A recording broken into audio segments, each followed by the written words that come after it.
आज के टॉपिक का हम आगाज़ करते हैं। हमारे पास आज का टॉपिक है डाइजेशन इन मैन। अगर हम डाइजेशन इन मैन की बात करें तो digestion in man is one of the most advance form of digestive track. ये जो हमारे पास आ जाता है डाइजेस्टिव ट्रैक, ये एक लॉन्ग ट्यूब की शक्ल में होता है हमारे पास, जिसमें क्या चीज़ है, स्टार्टिंग पॉइंट इसका जो है वो माउथ की तरफ से होता है और एंडिंग पॉइंट इसका एनस आ जाता है, जिसके दरमियान में ये एक लॉन्ग ट्यूब हमारे पास आ जाती है जिसमें मुख्तलिफ पार्ट्स हमारे पास इन्वॉल्व होते हैं। अब हम इसमें देखें, हमारे पास जो है कैविटी और ट्यूबुलर सिस्टम में हमारे पास डिफरेंस ही बेसिक यही होता है कि कैविटी की जैसे हमने बात की थी, कैविटी हमारे पास था हाइड्रा के अंदर हमने देखा था, तो कैविटी हमारे पास जो होता है वो एक सिंगल आप लोगों के पास जो है ओपनिंग वाला हमारे पास स्ट्रक्चर होता है। जबकि हम ट्यूबुलर की बात करते हैं तो एक लॉन्ग आपके पास एक स्ट्रक्चर है जिसकी दो ओपनिंग्स आ जाती हैं।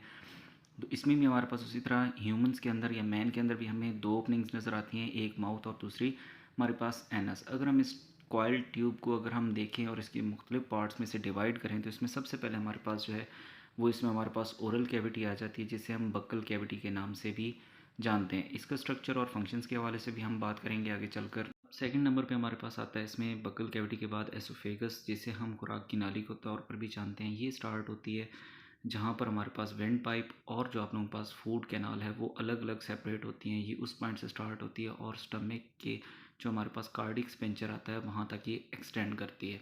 एसोफेगस के बाद हमारे पास मेन डाइजेस्टिव ऑर्गन हमारे पास आ जाता है, जो कि बेसिकली क्या है, हमारे पास स्टमक है जिसके अंदर बेसिक डाइजेशन का प्रोसेस होता है। एंजाइमेटिक हमारे पास जो एक्टिविटी है वो मेजरली यहीं पर हमारे पास स्टार्ट होती है।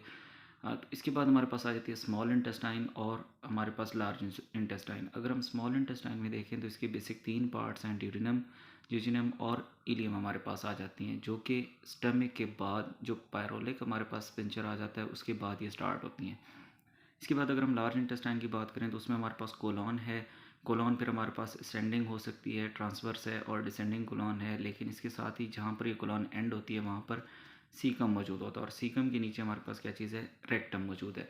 ये तो बात ही उनकी जो हमारे पास डाइजेस्टिव सिस्टम के मेजर पार्ट्स हैं ह्यूमन के अंदर। अब हम आते हैं एसोसिएटेड पार्ट्स की तरफ। एसोसिएटेड पार्ट्स वो हमारे पास आ जाते हैं जो कि या तो ऑर्गन्स हैं या कोई हमारे पास ग्लैंड्स मौजूद हैं, जो कि क्या करते हैं, डाइजेशन में कुछ ना कुछ अपना रोल प्ले करते हैं। उनमें सबसे पहले हमारे पास आ जाते हैं स्लैवरी ग्लैंड्स, जो कि हमारे पास बक्कल कैविटी के अंदर मौजूद होते हैं। इसके बारे में भी हम डिस्कस करेंगे कि कितने स्लैवरी ग्लैंड्स होते हैं और वो कौन कौन सी सिक्रीशंस बनाते हैं और वो कहाँ कहाँ पे लोकेटेड होते हैं। अब हम चलते हैं लिवर की तरफ। लिवर हमारे पास एक लार्जेस्ट ऑर्गन के तौर पर आप कह सकते हैं कि लार्जेस्ट सिक्रीशन बनाने वाला ऑर्गन है हमारे पास, जिसमें डिफरेंट प्रोसेसेस होते हैं। इसके साथ ही हमारे पास पेंक्रियाज भी मौजूद है, जो कि क्या करता है, हमारे पास डाइजेशन के अंदर अपना रोल प्ले करता है। अब हम आते हैं साइड्स ऑफ डाइजेशन की तरफ। तो साइड्स ऑफ डाइजेशन की जब हम बात करते हैं तो साइड्स ऑफ डाइजेशन बेसिकली हमारे पास सबसे पहले ओरल कैविटी आता है, जहाँ पर हमारे पास डाइजेशन स्टार्ट हो रही है प्राइमरी, जो कि बेसिकली स्लाइवरी ग्लैंड्स की ही सिक्रीशंस की बेसिस या उनकी मदद से हमारे पास स्टार्ट होता है। फिर हमारे पास स्टमक आ जाता है। स्टमक हमारे पास वो साइड है डाइजेशन की जहाँ पर क्या चीज़ है, हमारे पास बेसिक जो रोल आपके पास प्ले करता है, गैस्ट्रिक जूस हमारे पास आ जाता है। और पेंक्रियाज, या जहाँ पर हम इसे पेंक्रियाटिक जूस के तौर पर भी जानते हैं, बेसिकली डाइजेशन पेंक्रियाज के अंदर नहीं होती, लेकिन पेंक्रियाज रोल प्ले करता है डाइजेशन के अंदर जब फूड हमारे पास स्टमक से होता हुआ स्मॉल इंटेस्टाइन के ड्यूडिनम पोर्शन के अंदर पहुँचता है। अब हम स्टार्ट करते हैं किस चीज़ को, डाइजेशन इन ओरल कैविटी के बारे में हम पढ़ते हैं। सबसे पहले हम ये देख लेते हैं कि ओरल कैविटी हमारे पास होती क्या चीज़ है, कौन कौन से ऐसे पोर्शंस हैं जिनको मिलाकर हम ओरल कैविटी कह सकते हैं। अब ओरल कैविटी को अगर हम देखें तो उसकी अपर साइड के ऊपर पैलेट मौजूद है, जिसे हम तालू के नाम से भी जानते हैं। नीचे हमारे पास जो है वो आप लोगों के पास क्या है, टंग मौजूद है। साइड्स के ऊपर जो है वो चीक्स और टीथ मौजूद हैं। तो ये चारों जो हमारे पास स्ट्रक्चर हैं, इनके दरमियान में जो रीजन हमें देखने को मिलता है वो रीजन हमारे पास क्या कहलाता है, ओरल कैविटी कहलाता है। अब ओरल कैविटी है हमारे पास, क्योंकि ये सबसे पहला आप लोगों के पास डाइजेस्टिव ट्रैक का हिस्सा है, तो इसके अंदर फंक्शंस भी इसके काफ़ी सारे हमारे पास आ जाते हैं। उन फंक्शंस की लिस्ट में अगर हम देखें तो हमारे पास चार मेजर फंक्शंस आ जाते हैं। सबसे पहला है सिलेक्शन ऑफ फूड, सेकंड हमारे पास है ग्राइंडिंग या मेस्टिकेशन, थर्ड हमारे पास है लुब्रिकेशन और फोर्थ हमारे पास आ जाता है डाइजेशन। ये डाइजेशन पार्शियल डाइजेशन होती है, या आप इसे कह सकते हैं कि ये इनिशियल डाइजेशन के तौर पर भी हमारे पास आ सकता है। अब हम चलते हैं सिलेक्शन ऑफ फूड की तरफ। अब जाहिर बात है, जब हम सिलेक्शन ऑफ फूड की तरफ जाते हैं तो यहाँ पर हमारे सेंसेस इसमें बड़ा अहम रोल प्ले करते हैं। सेंसेस में किस तरह से कि हम फूड को सबसे पहले देखते हैं आंखों की मदद से, फिर हम उसे क्या करते हैं, स्मेल करते हैं। देखने और स्मेल करने से हमें क्या पता चल जाता है कि खुराक जो हमारे पास, जो फूड जो हमारे पास अवेलेबल है वो दिखने में कैसा है, हमारे पास क्या वो हमारे पास खाने के काबिल है या नहीं है। स्मेल से हमें उसकी जो आपके पास आप कह सकते हैं कि फ्रेगरेंस या खुशबू से पता चलता है कि खाना जो आपके पास है वो फ्रेश है या किस तरह से है, या उसका टेस्ट कैसा होने वाला है।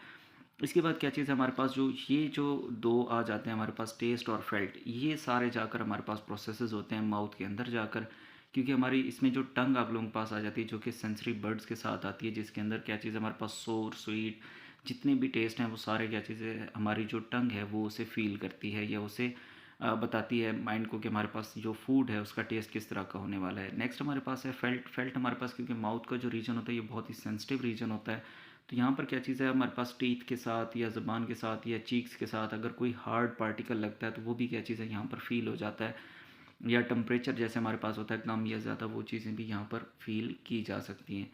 इससे नीचे हम देखते हैं हमारे पास कि फूड की रिजेक्शन किस बेसिस के ऊपर होती है या सिलेक्शन किस बेसिस के ऊपर होती है। तो रिजेक्शन में अगर हम देखें तो हमारे पास क्या चीज़ है, टेस्ट और स्मेल से अगर अनप्लीजेंट हो तो हम उस फूड को क्या कर देते हैं, रिजेक्ट कर देते हैं। हमारी ओरल कैविटी ही उस फूड को सेलेक्ट नहीं करती है, उसे पहले ही क्या कर देती है, रिमूव कर देती है। हार्ड ऑब्जेक्ट्स जैसे क्या चीज़ है, डर्ट का पार्टिकल है, बोन का पार्टिकल कोई आ गया, बोन का पीस हमारे पास आ जाता है, तो ये चीज़ भी किस चीज़ में आ जाती है, हार्ड ऑब्जेक्ट्स में, कि ये ऑब्जेक्ट्स भी जब आएंगे तो आप लोगों के पास फूड रिजेक्शन की तरफ चला जाएगा, वो फूड सॉलो नहीं हो पाएगा। अब यहाँ से आगे हम चलते हैं किस चीज़ की तरफ, ग्राइंडिंग और मेस्टिकेशन, जो कि हमारा सेकंड स्टेप आ जाता है। अब इस ग्राइंडिंग और मेस्टिकेशन की अगर हम बात करें तो यहाँ पर क्या चीज़ है, food is grounded by molars. Molars कहते हैं हमारे पास जो लास्ट टीथ होते हैं हमारे पास, जिनका सरफेस एरिया सबसे ज़्यादा होता है, वो हमारे पास। अब यहाँ पर इसकी ग्राइंडिंग की आपके पास जो है ये मेस्टिकेशन की इंपॉर्टेंस क्या है। ग्राइंडिंग बेसिकली होता है छोटे छोटे पीसेस में तोड़ना, मेस्टिकेशन भी हमारे पास इसी में आ जाता है कि उसको इस तरह से आप लोगों के पास सॉफ्ट कर देना कि वो छोटे छोटे पीसेस में या बोलस की फॉर्म में एसोफेगस से पास हो सके।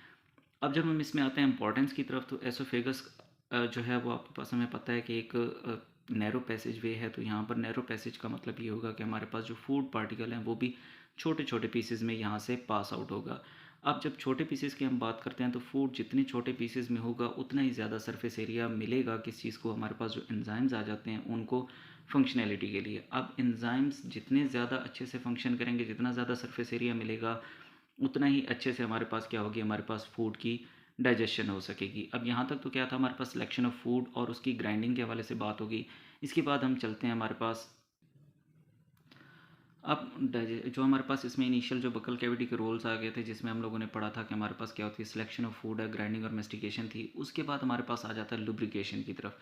ज़ाहिर बात है जब हम लुब्रिकेशन या लुब्रिकेंट की बात करते हैं तो इसका मतलब ये होता है हमारे पास कि उसको लिक्विड के साथ इस तरह से आप लोगों के पास उसे लिक्विड के साथ जो आपके पास आ जाता है कि इस तरह से उसको आप कह सकते हैं कि बात कर देना कि हमारे पास फूड क्या हो जाए, वो वेट हो जाए वो आप लोगों के पास, ताकि जो एसोफेगस है वहाँ से पास होते हुए वो फूड स्टक ना हो।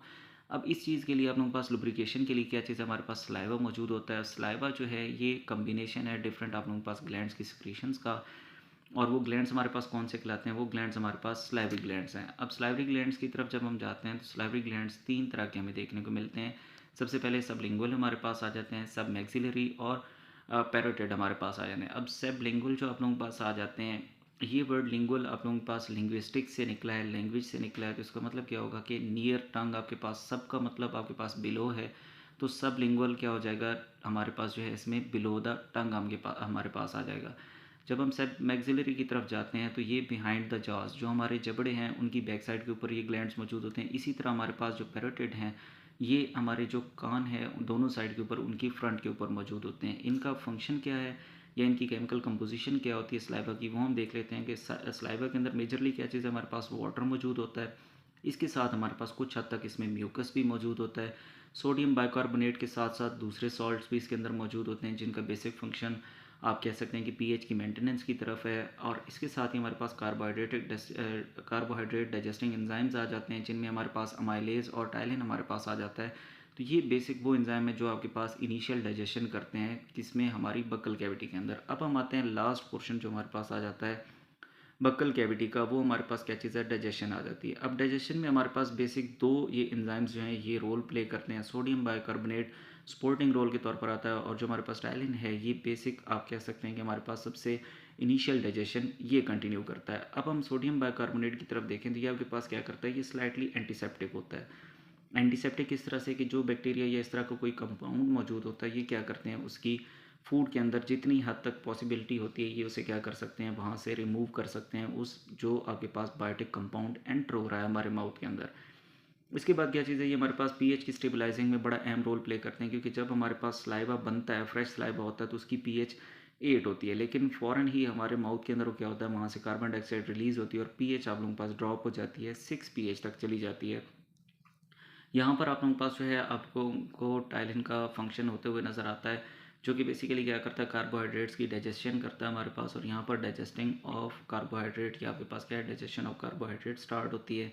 स्टार्च जो आप लोगों के पास, स्टार्च या आपके पास जो ग्लाइकोजन हमारे पास आती है, ये ग्लाइकोजन कन्वर्ट होती है माल्टोज के अंदर, जो कि फर्दर जाकर स्टमक के अंदर जिसका फर्दर ब्रेकडाउन जो है वो हमें देखने को मिल सकता है। यहाँ तक था हमारे पास, यही जो हमारे पास है इसमें डाइजेशन इन ह्यूमन के हवाले से जो इसकी बक्कल कैविटी का रीजन था, डाइजेशन की हम लोगों ने इसमें बात की इन मैन। उसके बाद हमने बक्कल कैविटी के हवाले से देखा कि बक्कल कैविटी के फंक्शंस कौन कौन से हैं, कौन कौन से एंजाइम्स बनते हैं, कौन कौन से स्ट्रक्चर्स इसमें इन्वॉल्व हैं। हमने साथ में इसके जो आप लोगों के पास जो ग्लैंड्स थे उसके बारे में भी बात कर ली।